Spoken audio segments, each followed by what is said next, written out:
తాకట్లో ఉన్న బంగారాన్ని విడిపించి ఆ రోజున మార్కెట్ ధర కట్టి మిగిలిన డబ్బును మీకు అందిస్తుంది కొమ్మూరి గోల్డ్.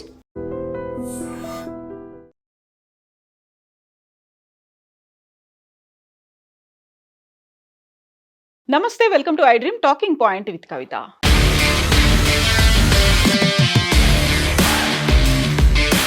ఫిబ్రవరి 28 ప్రారంభమైనటువంటి యుద్ధం కారణంగా అమెరికా భారీ మొత్తంలో ఖర్చు చేయాల్సి వస్తుంది. పలు నివేదికల ప్రకారం యుద్ధం ప్రారంభమైన మొదటి 24 గంటల్లో అమెరికా ఏకంగా $779 మిలియన్ ఖర్చు చేసింది. అంటే మన ఇండియన్ కరెన్సీలో 6,900 కోట్ల రూపాయల్ని ఒక్క రోజులోనే ఖర్చు పెట్టింది. Data from the centre for new American security states carrier strikes group USS general art fort వంటివి ఆపరేట్ చేయడం కోసం ప్రతిరోజు ఏకంగా 58 కోట్ల రూపాయల వరకు ఖర్చు అవుతోంది. యుద్ధానికి సిద్ధమవడం కోసం కూడా భారీగానే ఖర్చు అయింది. ఎయిర్ క్రాఫ్ట్లు, యుద్ధ నౌకలు, స్థానిక యుద్ధ సామాగ్రి తరలింపు కోసం $630 మిలియన్, ఇండియన్ కరెన్సీలో 5,556 కోట్ల రూపాయలు ఖర్చు చేసింది. Director of the Penn Wharton budget model Kent Smetters చెప్తున్న దాని ప్రకారం యుద్ధం ఇలాగే మరికొన్ని రోజులు కొనసాగితే $210 బిలియన్, అంటే ఇండియన్ కరెన్సీలో 18.87 లక్షల కోట్ల రూపాయలు ఖర్చు అవుతుంది. ఇదంతా ఒక ఎత్తు అయితే, హమాస్తో యుద్ధం కారణంగా నష్టపోతున్న ఇజ్రాయెల్కు భారీ మొత్తంలో ఆర్థిక సాయం చేస్తోంది అమెరికా. 2023లో ఏకంగా $21.7 బిలియన్ ఆర్థిక సాయాన్ని అందించింది. ఈ లెక్కలను చూస్తే డొనాల్డ్ ట్రంప్ యుద్ధం 3 లేదా 4 వారాల పాటు కొనసాగే అవకాశం ఉందన్నప్పుడు ఎంత మాత్రం ఖర్చు అవుతుందో అంచనాలు వేసుకోవచ్చు. ఇక సైనిక దాడులు ప్రారంభించిన తొలి 24 గంటల్లో అమెరికా సుమారు $779 మిలియన్ ఖర్చు చేయడం అనేది ఇప్పుడు ప్రపంచమంతా ఒక సంచలనంగా మారింది, ఆశ్చర్యంగా చూస్తోంది. కేవలం ఒక్క రోజులోనే ఇంతటి భారీ మొత్తాన్ని వెచ్చించడం యుద్ధ తీవ్రతను సూచిస్తోంది. ఆధునిక యుద్ధ తంత్రంలో వాడే క్షిపణులు, అత్యాధునిక సాంకేతికతతో కూడినటువంటి నిఘా వ్యవస్థల నిర్వహణకు అమెరికా ప్రభుత్వం భారీగా నిధులను మళ్లిస్తోంది. పరిస్థితి ఇలాగే ఉంటే అమెరికా ఆర్థిక వ్యవస్థపై ఒత్తిడి పెరగడం ఖాయమని ఆర్థిక రంగ నిపుణులు హెచ్చరిస్తున్నారు. సైనిక విశ్లేషణ సంస్థ centre for new American security అందించినటువంటి సమాచారం ప్రకారం మిడిల్ ఈస్ట్ లో అమెరికా మోహరించిన బలగాల నిర్వహణ అత్యంత ఖరీదైనటువంటి వ్యవహారంగా మారింది. ఒక విమాన వాహక నౌక క్యారియర్ స్ట్రైక్ గ్రూప్ సముద్రంలో ఉండడానికి రోజుకు సుమారు $6.5 మిలియన్, అంటే 58 కోట్లు అవసరం అవుతాయి. ప్రస్తుతం ప్రపంచంలోనే అతిపెద్ద యుద్ధ నౌక USS జెరాల్డ్ ఆర్ ఫోర్ట్తో పాటు మరో 2 సమూహాలను అమెరికా రక్షణ శాఖ ఇక్కడ మోహరించింది. ఇరాన్ సుప్రీం నాయకుడు అలీ ఖమేనీ ఇతర అగ్రనేతలను లక్ష్యంగా చేసుకున్న దాడులకు ముందే ఈ బలగాల మోహరింపు అనేది పూర్తయిపోయింది.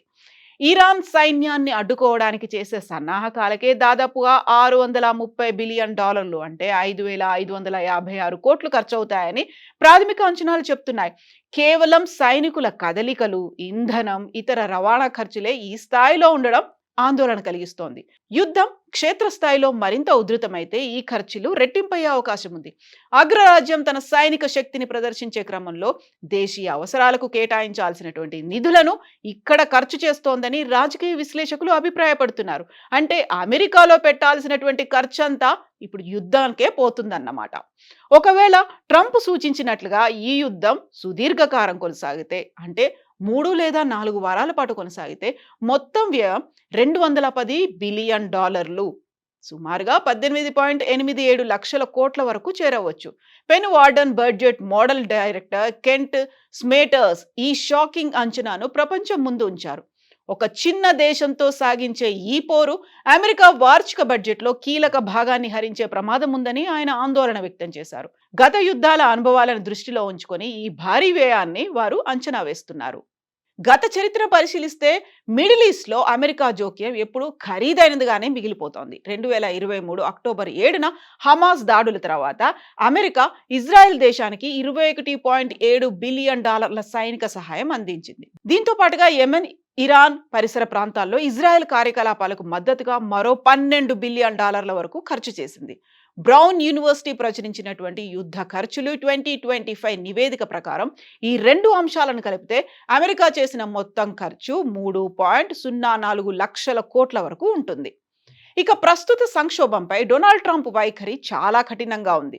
శాంతిని కాపాడే అధ్యక్షుడిగా తనను తాను అభివర్ణించుకునే ట్రంప్ ఇరాన్తో చర్చలు జరిపే ప్రసక్తే లేదని స్పష్టం చేశారు. ఇరాన్ వైమానిక రక్షణ వ్యవస్థ, నావికాదళం ఇప్పటికే దెబ్బతిన్నాయని, ఇప్పుడు చర్చలు కోరడం చాలా ఆలస్యమని ఆయన వ్యాఖ్యానించారు. అవసరమైతే యుద్ధాన్ని మరిన్ని వారాల పాటు కొనసాగిస్తామని, తలొగ్గే వరకు దాడులు ఆపబోమని హెచ్చరించారు. ఈ మొండి వైఖరి వల్ల దౌత్యపరమైన పరిష్కార మార్గాలు మూసుకుపోతున్నాయి. అమెరికా, ఇరాన్ దేశాల మధ్య మొదలైనటువంటి సాయుధ పోరు ఊహించని మలుపులు తిరుగుతోంది. ఇరాన్ భూభాగంపై దాడులు ప్రారంభించిన సమయంలో అమెరికా ఈ యుద్ధం ఇంతటి తీవ్ర నష్టాన్ని కలిగిస్తుందని బహుశా అంచనా వేయలేదేమో. కేవలం కొద్ది రోజుల ఆపరేషన్తోనే ఇరాన్ను దారికి తెస్తామని తొలుత భావించినటువంటి అమెరికా అధ్యక్షుడు డొనాల్డ్ ట్రంప్ ఇప్పుడు తన సహనాన్ని కోల్పోతున్నట్లుగా కనిపిస్తోంది. యుద్ధం ముగింపుపై స్పష్టత లేకపోవడంతో ఈ పోరు నెల రోజులు లేదా అంతకంటే ఎక్కువ కాలం కొనసాగవచ్చని ఆయన స్వయంగా వెల్లడించారు.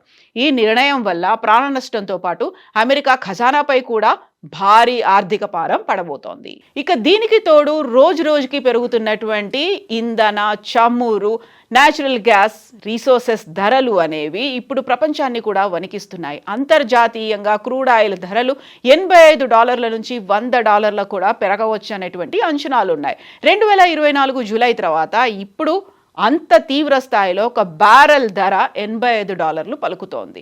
ఈ నేపథ్యంలో పెట్రోల్ ధరలు పెరగవచ్చు అనేటువంటి ఒక షాకింగ్ న్యూస్ను కూడా డొనాల్డ్ ట్రంప్ మీడియా సమావేశంలో వెల్లడించారు. ఒక రకంగా కేవలం అమెరికా మీద భారమే కాదు, ప్రపంచవ్యాప్తంగా అన్ని దేశాల మీద కూడా ఇరాన్ మీద ప్రకటించినటువంటి యుద్ధం చూపించబోతోంది.